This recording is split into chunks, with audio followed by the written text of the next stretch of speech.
Alexander the Great, Julius Caesar, Genghis Khan, Napoleon Bonaparte, the tale of 4 legendary conquerors. Imagine a man who shed tears because conquering 2 million square miles still wasn't enough. The relentless glory seeker, Alexander the Great, had only one obsession: the conquest of the world. He hurled his army into battle without a shred of fear, as if he were invincible. And why wouldn't he believe so? For a decade, victory had been his constant companion. Yet, his soldiers, weary from endless campaigns, longed to return home and relish the luxuries they had earned. But their king had no interest in wealth, nor was he particularly invested in ruling. His sole passion was conquest. Everything was going according to plan until he encountered an immovable obstacle in India. Alexander lost a great number of men battling King Porus in what was perhaps his toughest challenge. He was reportedly wounded in the fight, and his beloved horse perished in battle. Still,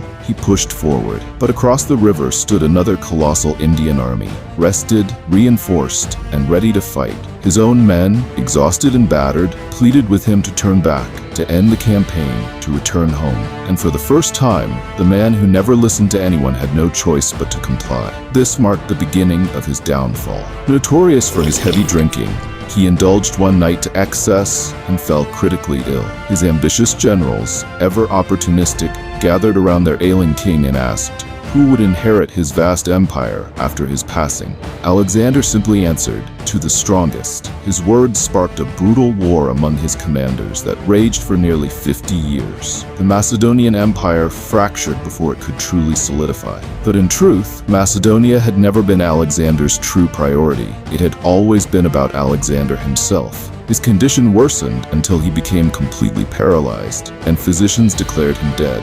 Greek historians claim that his body showed no signs of decomposition for 6 days, taken as proof that the warrior king was indeed a god. Yet, they failed to recognize a far more chilling possibility. He wasn't dead at all. Modern researchers theorize that Alexander suffered from a neurological disorder that plunged him into a coma. If true, he may have heard his own men plotting before he was buried alive. Next in line is Alexander's greatest admirer, Gaius Julius Caesar. If Alexander wept for having no more worlds to conquer, Caesar reportedly wept while reading about Alexander's conquests. He lamented, "At my age, Alexander had already defeated Darius, and yet I have accomplished nothing." Inspired by his idol, Caesar followed in his footsteps, self-absorbed, ambitious, and utterly captivated by his own legacy. Rising to prominence as both a military leader and a statesman, he gradually dismantled the Roman Republic, declaring himself dictator perpetuo,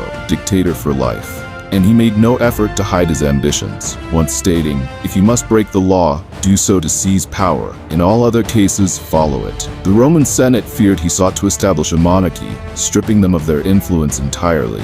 On March 15, 44 BC, the Ides of March, his fate was sealed. A conspiracy of 60 senators orchestrated his assassination during a Senate meeting, stabbing him 23 times to ensure no single man bore sole responsibility. As he collapsed, the last sight he beheld was that of his own adopted son and trusted confidant, Marcus Brutus, standing among his murderers. Now we step into the medieval era.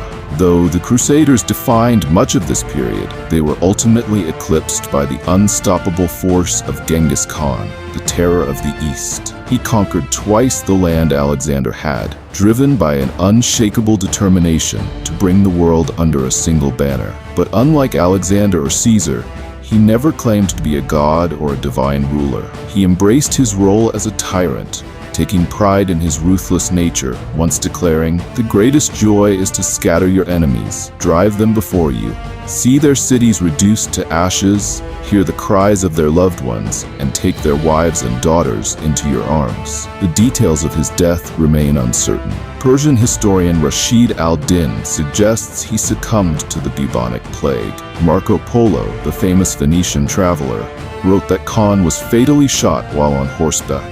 Another account claims he met his end at the hands of a captive princess from the Western Shia Empire, who castrated him in an act of defiance. The true cause of his death remains unclear, by design. Khan had foreseen the disastrous consequences of his passing. At the time, The Mongols were at a critical juncture in their 20-year campaign against the Western Xia Empire. His death, if revealed, could have jeopardized everything.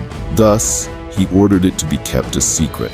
Even in death, he brought destruction. His funeral procession left no witnesses, as his followers massacred everyone along the road to keep his demise hidden. Fast forward 5 centuries, and we arrive at perhaps the greatest conqueror of them all, Napoleon Bonaparte. The age of swords and spears had passed, giving way to the era of artillery, and Napoleon mastered this art like none before him. Though he rose to power in the name of revolutionary France, his ambitions extended far beyond national defense. His mind was razor-sharp, his memory near-perfect. In 1805, during a campaign, a subordinate struggled to locate his division. While his aides frantically searched maps, Napoleon effortlessly recited the unit's current position, its expected location over the next 3 nights, its troop strength, and even the officer's military history, all from memory. He commanded an army of 200,000 across 7 corps, yet he carried the entire formation in his head. His victories swept through Europe and the Mediterranean,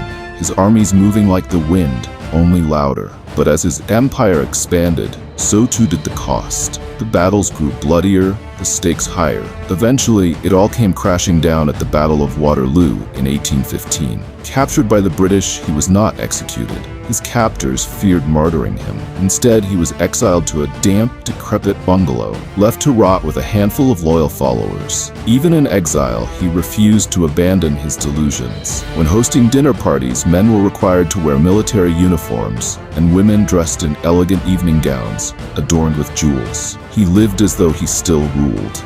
But years of solitude and isolation wore him down. On May 5, 1821, he breathed his last, his final words a testament to what mattered most: France, the army, head of the army, Josephine, his homeland, his military, and his beloved Josephine. And thus the 4 great conquerors departed this world. One succumbed to illness, another to betrayal. An arrow sealed the fate of Genghis Khan, while the artist of war withered away in captivity. Their endings differed, but they shared a single truth. They all died longing for more.